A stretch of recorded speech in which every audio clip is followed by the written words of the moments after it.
আমার দুটি চোখ পাথর তো নয়, তবু কেন ক্ষয়ে ক্ষয়ে যায়।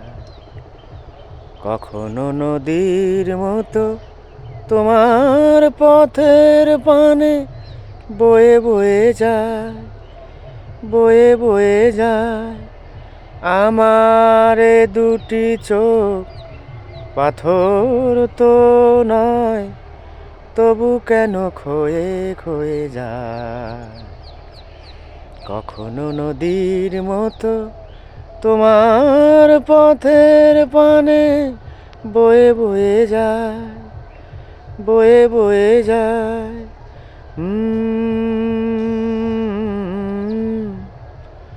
আ